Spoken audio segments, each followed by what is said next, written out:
ini boleh ditambahkan lagi kepada peringatan yang keempat. Peringatan yang keempat, tidak boleh menonton, tidak boleh ditonton. Kalau 4 orang yang memandikan, cukup 4 orang itu. Kadang banyak anggota keluarga yang lain jenazah sampai dikamerakan, ditonton untuk belajarnya itu insya di sini. Jangan belajar ketika ada yang meninggal, yang memandikan, itu kurang baik. Ya. Nah, jadi yang keempat itu tidak boleh dipertontonkan. Yang memandikan 4 orang cukup 4 orang itu, kalau 5 orang cukup 5 orang itu di proses pemandikan itu. Ada lagi mungkin sebelum lanjut ya. Tadi Ustaz menyampaikan bahwa seminim mungkin peluang air masuk ke dalam tubuh termasuk dari luka. Iya. Nah, khususnya ketika berwudu itu yang mulut dan hidung gimana untuk meminimalisir air itu?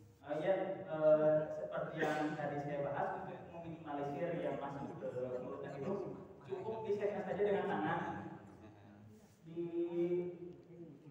digosok-gosok giginya. Jadi tidak masuk air.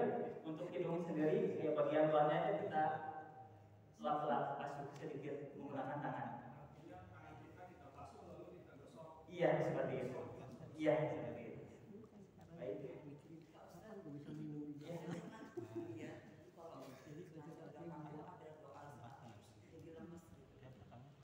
Oh itu tergantung pada sunnahnya sendiri, kepercayaan sendiri.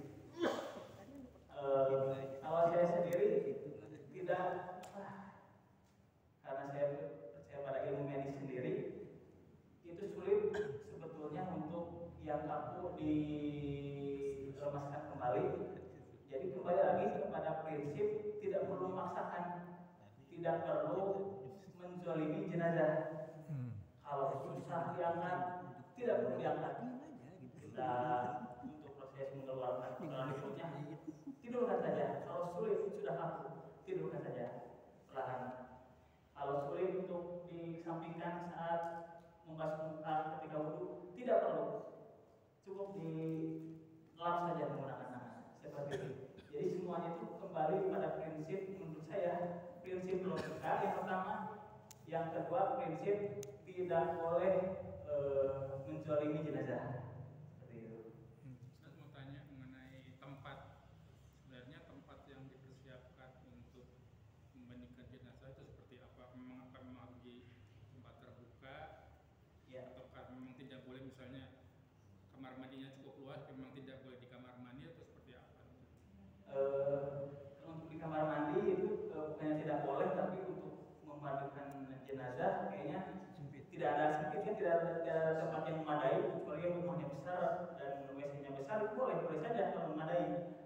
Lalu sebaik-baiknya tempat yaitu sampingnya dindingnya tertutup, atapnya tertutup, sebaik-baiknya. Namun jika tidak bisa menemukan yang atapnya tertutup, sulit di dalam rumah sempit, di masjid tidak bisa, contohnya tidak apa-apa di halaman belakang rumah tutup dengan gorden.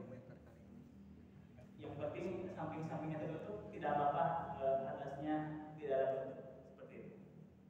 Ustaz, tadi kan berkaitan yang tadi dibahas, misalnya kan emang kalau yang untuk pemandi jenazah ini benar-benar orang yang bisa menjaga rahasia. Nah mungkin ada di beberapa lingkungan kita yang memang merasa mengaku keluarga. Misalnya saya saudara laki-lakinya atau gimana, dan memaksa masuk, dan kita sebagai keluarga itu kurang percaya. Nah itu kita punya hak lah untuk jangan nolak. Kembali lagi kalau itu tidak bisa kita lakukan karena itu pada prinsip prioritas. Prioritas pertama keluarga yang segaris, saudara, kakek, anak, cucu. Prioritas kedua saudara dari samping, buah dan lain sebagainya. Prioritas ketiga laki-laki lain. Jadi skala prioritas yang tidak bisa kita ganggu seperti itu. Jadi cukup dengan antisipasi, misalkan sebelum memulai bapak ibu yang hadir dalam memandikan mayat, baiknya setelah memandikan tidak ada apapun yang bocor kepada orang lain. Cukup ingat saja. ini kan mungkin meninggal secara normal. Ya. Misalnya kalau anggaplah ada yang meninggal bunuh diri, itu wajib dimandikan atau tidak? Apalagi bunuh diri dengan menggilaskan diri pada kendaraan, pada kereta api sampai badannya hancur, apa wajib dimandikan atau tidak? Kalaupun dalam taraf normal masih utuh, mau itu bunuh diri mau apa, tetap pada aturan ini itu fardu kifayah, tetap fardu gitu. Salah seorang dari warga sekitar harus mewakili untuk memandikan. Apabila tidak ada sama sekali, maka satu kaum tersebut akan dilakukan. Gitu. Jadi ibaratnya satu masyarakat tersebut terlaknat. Jadi tetap kita mandikan. Kalaupun ada tercerai-berai, sudah tidak bisa disatukan lagi, tidak usah dimandikan. Mungkin untuk membersihkan batu ya, nanti pertanyaan di akhir kita akan mengadakan lagi. Jadi kita lanjutkan saja. Pada selanjutnya mengkafani. Sebelumnya kadang sulit ingat ya anggota keluarga yang seperti itu penting berdiri. Minimal 3 kain seperti ini.